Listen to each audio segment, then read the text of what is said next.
سلیمان علیہ السلام کے سسٹم کو لے کے آگے چلے گا، ان کی شریعت کو لانچ کرے گا. یعنی کہ لازمی سی بات ہے، اگر یہودی اللہ کے رسول صلی اللہ علیہ وسلم کو ہی مان لیتے، جس کے بارے میں قرآن کہتا ہے کہ وہ اس طرح پہچانتے تھے جس طرح اپنے بچوں کو پہچانتے تھے، لیکن ہوا کیا، انہوں نے نہیں مانا نا، انکار کیا. ان کو تکلیف تھی کہ بھئی بنی اسماعیل میں سے آگے آنا بنی اسرائیل میں سے تھا، تو ہم تو نہیں مانتے، ہمارا تو. آپ یہ دیکھیں کہ یہ جو میں نے آپ کو کل جو آپ نے میری ویڈیو دیکھی، اس میں جو میں نے ان کی کتابیں کھول کے ان کے سکینز دکھائے ہیں، آپ یہ دیکھیں اس کے اندر باقاعدہ طور پہ سیم چیز مینشن ہے جو تالمود میں مینشن ہے. آپ جا کے چیک کر لیں. میں چیلنج کرتا ہوں، میں نے اس میں اینڈ میں چیلنج بھی دیا ہے کہ بھئی آپ، میں اللہ معاف کرے کوئی میری اوقات نہیں ہے، میں کچھ بھی نہیں ہوں، لیکن میں صرف ایز اے یعنی کہ انہی کی کتابوں کو بیس بنا کے بات کرتا ہوں. میں چیلنج دیتا ہوں تمام دنیا کے شیعہ علماء کو، ان سے پوچھتا ہوں کہ بھئی اس کا جواب دو. اللہ کی کتاب قرآن ہے، شریعت اللہ کے رسول صلی اللہ علیہ وسلم کی ہے، شریعت محمدی، تو فیصلہ شریعت موسفی پہ کیوں ہوگا، یا تورات سے کیوں ہوگا، زبور سے کیوں ہوگا؟ فیصلہ تو اللہ کے قرآن سے ہوگا. جب اللہ کا قرآن آ گیا تو پچھلی اسلامی کتابوں کی تو ویسے ہی اللہ نے، آپ دیکھیں نا قرآن جہاں سے شروع ہو رہا ہے وہاں واضح کہہ دیا گیا اور تمہیں ایمان لانا ہے، اور تمہیں ایمان لانا ہے جو تم سے پیچھے گزر گئیں، جو اب تمہیں دی جا رہی ہے. تو بات یہ ہے کہ اس کا مطلب تو دیکھیں، وہ سورہ بقرہ کے آخری ہے نا، آمن الرسول بما انزل الیہ من ربہ والمؤمنون کلنا آمن باللہ وملائکتہ وکتبہ ورسولہ لا نفرق بین احد من رسولہ. یہاں تو کہا جاتا ہے کہ امامت جو ہے حضرت علی جو ہیں وہ تمام انبیاء سے افضل ہے. اللہ تو فرما رہے ہیں کسی بھی نبی کو ہم، یعنی کہ لا نفرق، ہم فرق ہی نہیں کرتے کسی نبی میں. اللہ نے تو یہ فیصلہ بھی سنا دیا. تو بتانے کا مقصد یہ ہے کہ سر یہ ہے وہ لابی جس کا میں نے آپ کو سینٹ پال سے لے کے یہاں تک آپ کو بتایا. یہ ہے وہ لابی، یہ ہے وہ سسٹم. یعنی وہ اہل تشیع کو واپس اپنے یہودی فولڈ میں لانا چاہتے ہیں ڈیفینیٹلی سر. کہ آپ کے 12ویں امام بعد میں شریعت محمدی کو منسوخ کر دیں گے، کہ جس کو لے کے آپ لوگ چل رہے ہیں. تو پس پردہ اہل تشیع جہاں سے شروع ہوئے وہیں واپس جائیں گے، اور انہوں نے خود اس کا اقرار کیا ہوا ہے اپنی کتابوں میں. یعنی ہاں، واپس داؤدی شریعت جیسے ان کے ہاں روایت موجود ہے، آپ نے اس کو بیان کی، شریعت داؤدی ہوگی سے مرادی یہ ہے کہ اب اللہ کے رسول کے پاس جو آخری دین جو مکمل ہوا اس کو چھوڑ کے یہودی اپنے دین کی ترویج کریں گے. اور جس 12ویں امام کا تصور آ رہا ہے، یہ تو گویا وہ ہے جس کا یہودی انتظار کر رہے ہیں. یہ تصور جو ہے انہوں نے اپنا بڑی خوبصورتی کے ساتھ اسلام کے اندر اس نام سے جو شیعہ ہے اس میں انہوں نے ڈال دیا ہے، آل رسول سے بنایا، لیکن وہ جو کرے گا وہ کام سارے وہ کر رہا ہے جو کہ یہودیوں کے اس نے کرنے ہیں، مسیح دجال جسے کہتے ہیں وہ. ایسے ہی سر، ایسے ہی ڈاکٹر صاحب. اچھا چلیں، یہ تو ہم نے 12ویں امام تک آ گئے.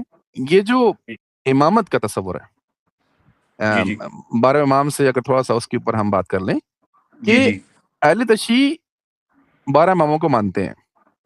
جی کیا آپ نہیں 12 اماموں کو مانتے؟ سر دیکھیں میری بات سنیں، اگر تو آپ اس روایت کے حساب سے بات کرنا چاہ رہے ہیں، بخاری مسلم کی روایت کے حساب سے، تو اس میں 12 خلفاء کا ذکر ہے. ٹھیک ہے، دیکھیں نا، سیدنا علی کو آپ مانتے ہیں، اہل سنت مانتے ہیں، سیدنا حسن و حسین کو مانتے ہیں، تو آپ کے بھی امام ہو گئے. امامت سر، امامت کا کنسیپٹ ہی نہیں ہے اسلام میں کیسے مان لوں امامت؟ میں نے تو دیکھیں ان کو یہاں تک کہا ہے. اب یہ جن آیات کو لے کے، آیت ولایت، آیت اولو الامر، آیت صادقین، آیت پتہ نہیں کون سی آیت کو اپنی اب آیت اکمال دین دیکھ لیں آپ، الیوم اکملت لکم دینکم. اب آپ دیکھیں کہ وہ یہ کہتے ہیں کہ تو سب سے بڑی دلیل ہے جی غدیر خم میں لانچ ہوئی، اتری یعنی کہ نازل ہوئی. اب بندہ ان سے پوچھے کہ یار غدیر خم کا تمہاری اپنی تفاسیر مجمع البیان، اچھا اس کے بعد تفسیر تبیان، وہ باقاعدہ طور پہ مینشن کر رہی ہیں کہ یہ یوم عرفہ والے دن اتری. اور کون اس میں کہہ رہا ہے؟ اس میں کہہ بھی حضرت عباس رضی اللہ عنہ سے ہے. وہ خود کہہ رہے ہیں کہ یوم عرفہ والے دن اتری. اور یہ لوگ آپ اپنی یعنی کہ اپنی انہوں نے کہانی بنا لی اس آیت کو لے کے. انہوں نے پچھلے متن کو، اگلے متن کو، آیت بھی پوری نہیں، اتنا سا جملہ، اس جملے کو بھی کمپلیٹ نہیں کیا، اور تمام کر دی میں نے نعمت اللہ عز و جل فرما رہے ہیں. اس جملے کو بھی پورا نہیں لیا گیا اور اس کو بالکل انہوں نے سائڈ پہ کر دیا اور اس سے اپنی امامت نکال لی. آج ان سے بات کرو آیت مودت، جی آیت معدت کو دیکھیں جی، وہ تو دیکھیں نا، وہاں تو ذکر ہے باقاعدہ قربا کے بارے میں اپنے، یعنی کہ جو اب بھائی قربا وہاں کون ہے؟ تم لے رہے ہو حضرت علی رضی اللہ عنہ کو، جبکہ ان کی تو شادی نہیں ہوئی تھی یار، شادی تو کرو، مطلب شادی والا تو سلسلے پہ بعد میں جا کے بناتے ہیں نا اپنا حساب، نہیں تم نے مکی صورت کو اٹھا کے مدنی میں اپنی مرضی سے ڈال دیا، جو یعنی کہ جو دل کرے گا ہم اس حساب سے موو کرتے جائیں گے۔ یعنی کہ آپ دیکھیں کہ اگر آپ کو رستہ مل رہا ہے، آپ گاڑی لا رہے ہیں، آپ کو رستہ صاف نظر آ رہا ہے، آپ اس طرح موو کرتے جائیں گے، اس کا مطلب جہاں جہاں وہ چل رہے ہیں یہ بھی موو کری جا رہے ہیں ان کے ساتھ ساتھ، ادھر ادھر، یعنی آپ یہ یعنی کہہ رہے کہ ہیں کہ وہ تعویلیں کرتے ہیں مختلف ہاں آیات جی، کے ساتھ، ہاں ایک جی، طرح کا ہاں ان جی کا ایک زور سر، کچھ آزمائی لینا لگی دینا رہتی نہیں ہے، ہے، کچھ کھینچ تان لگی لینا رہتی دینا ہے۔ نہیں ہے، کچھ لینا دینا نہیں ہے ان آیات کا، میں گرامر سے بھی ثابت کر چکا ہوں الحمدللہ الحمدللہ۔ اور ہوں، میں مطلب بھلے میں نے آپ سے کہا نا کہ میری شاید کرت یہ چیزوں میں اعتراض ضرور اٹھائیں گے، لیکن میں الحمدللہ گرامر سے ثابت کر چکا ہوں۔ اب یا الیوم اکملت دینکم والی دینکم والی جو آیت ہے، یہ ہوں، جو پوری روایت ہے، سوری روایت کہہ رہا ہوں، پوری آیت جو ہے اب یہ ہوں، شروع ہو رہی ہے حرمت علیکم المیتات، اور حرام کیا گیا تم پر مردہ، وہیں سے چل رہی ہے بھائی، بیچ میں آ کر فور ایگزامپل ایک مثال دینے، اب اللہ عز و جل نے یہاں پھر جو بیچ میں اس میں وہ جو ٹکڑا آیت کا ہے الیوم والا، آپ یہ دیکھیں کہ اس کو آپ جملہ معترضہ کہہ سکتے ہیں، جس کے ہم انگلش میں بولیں گے پیریتھینٹیکل کلوز، ٹھیک ہے، پیریتھینٹیکل کلوز کے طور پہ آپ اس کو بولیں گے۔ اچھا یہی چیز پھر ان کے اپنی تفسیر میں یہ مینشن ہے معترضہ، جب تمہاری تفسیر میں مینشن ہے تو تم کیسے اس آیت کو امامت کے ساتھ جوڑ سکتے ہو؟ تو سر امامت کا کوئی کنسپٹ نہیں ہے یعنی امامت، قرآن میں 12 امام نہیں ہے۔ سر قرآن میں کیا، اب یہ روایتوں سے ثابت نہیں ہو رہا ہے تو آپ قرآن کی اچھا بات کر رہے ہو؟ ہم نے کچھ دن پہلے چیلنج کیا تھا اپنے یوٹیوب چینل سے، دوران جی جی گفتگو ہم نے کیا، تو دہرا دیتے ہیں تھوڑا سا اس کو۔ وہ یہ تھا کہ اگر اہل تشیع صاحبان ہمارے جو ہیں، ہمارے بڑے جی قریبی ہیں، ہمیں بڑی ان سے محبت ہے، لیکن ہم چاہتے ہونی بھی ہیں چاہیے کہ سر۔ ہمارا ان کے درمیان ظاہر ہے ایک اختلاف ہے، تو اس میں ہم نے جی یہ کیا کہ ہم نے ان کو دعوت دی، چیلنج بھی دیا، انعام کا اعلان بھی کیا۔ تو ہم نے یہ کہا کہ جی جی اگر اہل تشیع اپنے 12 امام ہمیں قرآن سے دکھائیں تو فی امام 1 لاکھ روپیہ ہم انعام دیں گے ان کو۔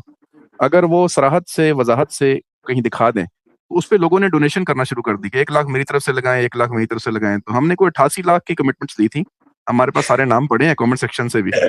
تو ہم اچھا، نے اہل تشیع صاحبان سے کہا کہ بھئی آپ ہمیں دکھا دیجئے قرآن سے، اگر تو منصوص من اللہ ہیں، معصوم من الخطا ہیں، نبیوں سے افضل ہیں، مفترض اطاعت ہیں، اور کائنات اپنی ہتھیلی میں لے کے چلتے ہیں، کائنات بنی نہیں تھی، آسمان پہ نور بنے ہوئے تھے، یہ سارا کچھ ہے اگر، تو نبی نہیں بنے جب تک انہوں نے اماموں کی ولایت کا عہد نہیں لیا، تو پھر ایسے قرآن سے ہمیں دکھا دو ایک ایک کر کے۔ تو ہم نے انعام بھی رکھا، تو وہ انعام اب پھر سے اعلان کر رہا ہوں میں، 88 لاکھ اور 65,000 کی کمٹمنٹس تھیں۔ آج اگر بھائی ہمیں کمنٹ سیکشن میں مزید اس میں اضافہ کرنا چاہیں تو ہم نے اہل تشیع کو دعوت دی ہے کہ وہ اپنے 12 امام وہ جو آپ نے مانے ویسے ہمیں قرآن سے دکھا دیجئے، ورنہ جو آیات ہمارے سامنے پیش کی جاتی ہیں، خرم سلیم جعفری صاحب نے اپنی ویڈیوز میں ان سب کا جواب بھی دیا ہوا ہے، اور ضرور اس طرف جائیے گا، اور انشاءاللہ کبھی اللہ نے آندہ توفیق دی اور ذکیروں سے ریکویسٹ ہوگی کہ ہمیں ان آیات کے اوپر بھی ہم سے باقاعدہ ایک سیشن کیا جائے، کیونکہ بہت انٹرسٹنگ آیات ہیں جن پہ یہ بات کی جاتی ہے، جیسے کہ ایک غدیر کا اعلان ہے، اس کے علاوہ کچھ مبائلے کی کہانی ہے، اور سر موبائلے پہ آپ دیکھیں، آپ کی بات کاٹ رہا ہوں، صرف ایک چیز جی جی ایڈ کر دوں، ٹائم لازمی سی بات ہے آپ کے اس کا بہت زیادہ ہو گیا ہے، تو میں موبائلے میں صرف ایڈ کرنا چاہوں گا کہ آپ دیکھیں وہاں بھی اپنا مطلب، پہلی بات تو لوگوں کو یہی نہیں پتا وہ موبائلہ ہوا ہی نہیں تھا، انہوں نے تو کہانیاں بنائی ہوئی نا کہ موبائلہ ہو گیا تھا۔ چلے میں ان کے بیانیوں کو لے کے چلتا ہوں، اب وہاں اللہ عز و جل فرما رہے ہیں نساءنا، ہماری عورتیں، آپ دیکھیں کہ ہم اردو بولتے ہیں، دنیا کی کوئی بھی زبان اٹھا لیں، انگلش اٹھا لیں، دو سچویشنز ہوتی ہیں، واحد جمع سنگولر پلورل۔ اب آپ دیکھیں کہ یہاں عربی جو ہے یہ دنیا کی وسیع اور بلیغ ترین زبان ہے، اس کے اندر 3 سچویشنز ہیں، واحد تثنیہ اور تیسری کیا جمع۔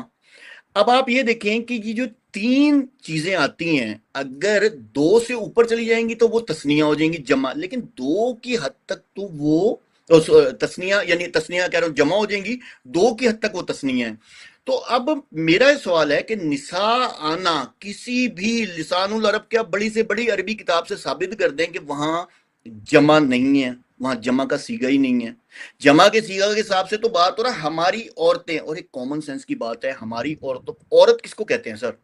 دیکھیں عورت اس کو کہتے ہیں، جیسے فور ایگزامپل میں کسی کو کہوں یار تیری عورت جا رہی تھی، میں یہ بھی تو کہہ سکتا تیری بیٹی جا رہی تھی، میں یہ بھی تو کہہ سکتا تمہاری بہن جا رہی تھی، تیری عورت جا رہی تھی. عورت ہمیشہ بیوی کو کہا جاتا ہے، جیسے اللہ عز و جل نے سورہ احزاب کے اندر واضح فرما دیا کہ بھئی نساء کا لفظ یوز کر کے فرمایا اے نبی کی بیویوں، اے نبی کی عورتوں. تو انہوں نے کیا کیا؟ اگر اللہ عز و جل کے لیے کوئی چیز مشکل تو نہیں تھی نا سر. انہوں نے اللہ عز و جل نے اگر واقعی میں حضرت فاطمہ الزہرا رضی اللہ عنہا کا ذکر کرنا ہوتا یا حضرت حسن حسین رضی اللہ عنہ کا ذکر کرنا ہوتا، اب نہ تانا، ٹھیک ہے، سمپل یہاں بات ختم ہو جاتی، اب نینا بات ختم ہو جاتی.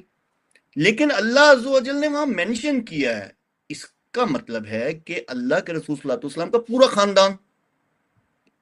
تو سر یہ مباہلے کا تو یہ ہے کہ مباہلہ، اچھا پھر مباہلہ ہوا ہی نہیں تھا. یہ آج بھی اس کا ایک کردار کشی بناتے ہیں کہ دور سے آتے دیکھا اور جب ان کے پہ وہ عید ہیبت طاری مناتے ہو ہیں، گئی. وہ تو عید ہاں مناتے جی، ہیں، عید ہاں جی، مبالہ. وہ عیدیں تو خیر بہت ساری ہیں سر، غدیر پہ ہی اچھا مناتے ہیں جو پتہ نہیں سوال کون سا. میرا پچھلا سوال ہی آ جائے گا پھر. اچھا مباہلہ ہوا، اچھا ادھر بھی بی جی بی زینب نہیں ہے، ہاں ام جی، کلثوم نہیں ہے. اچھا ہاں جی، ہاں جی، چادر کے نیچے دعا مانگی جا رہی ہے کہ اللہ ان کو پاک، ادھر بھی بی بی زینب ام کلثوم نہیں ہے، شیعہ کے ہاں بھی نہیں ہے. اب سوال یہ جی جی. پیدا ہوتا ہے کہ یہ اچانک کربلا میں ان کو رونے دھونے کا سامان مل جاتا ہے بس. شیعہ کے اپنے مذہب میں اللہ کے رسول کی نواسیوں کا اس سے پہلے کوئی رول نہیں ہے. سر اب وہ تو 4 بیٹیاں ہی نہیں مانتے نبی پاک صلی اللہ علیہ وسلم کی، جبکہ ان کی اپنی کتب کہتی ہیں 4 بیٹیاں. اور پھر کیوں 4 بیٹیوں کو اگر مانیں گے تو پھر یہ امامت کا جو ایک بیج بویا ہوا تھا وہ کہاں سے آگے لے کے چلیں گے؟ اچھا چلیں اس کو بھی چھوڑ دیتے ہیں.